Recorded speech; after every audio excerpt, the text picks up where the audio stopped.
Hi guys, so sa video ito ay ipapakita natin kung paano malaman ang maximum transaction kung tayo ay nandito po OFW dito sa Saudi Arabia at ang gagamitin nating pag-transfer ng ating sahod ay ang STC Pay apps.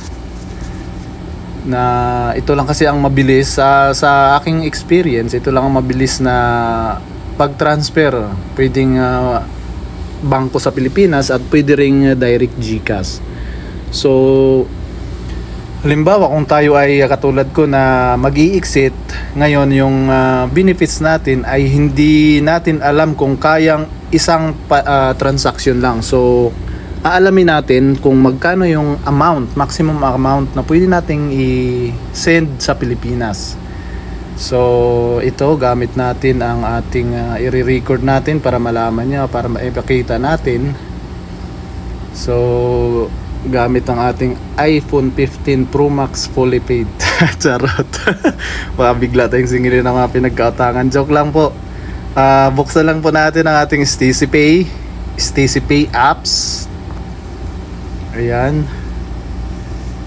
Bubuksan lang natin, mag-login tayo. Tapos ito na yung pinaka-home. Pag nagbukas na yung STC Pay apps natin, ito na yung pinaka-home.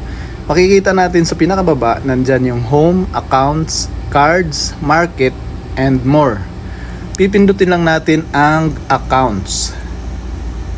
So pag pindot natin, makikita natin na mayroong add money, pay with QR, my spendings. Tapos sa baba ay account info. Pipindutin lang natin itong account info. Ayan, makikita na dyan sa pinakababa, makikita natin ang remaining recharge limit. So yan yung maximum na pwede mong i-transfer within a month.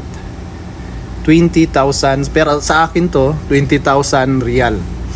So ito lang ang maximum na pwede kong ita-transfer na within a month. So sana nakatulong, lalong-lalo na sa mga mag-i-exit kung paano ita-transfer yung pwede naman din sa bangko, pero ito kasi pwede namang itong sa akin, plano ko pagka more than, kung halimbawa lang, charot, baka siling-singilin na talaga tayo ng pinagkakautangan nito Kung mag-exceed man siya ng 20,000 ay hihiram ako ng iba ng ibang same na may maximum limit na katulad 20 hanggang sa may transfer lahat. Siguro parang ganun.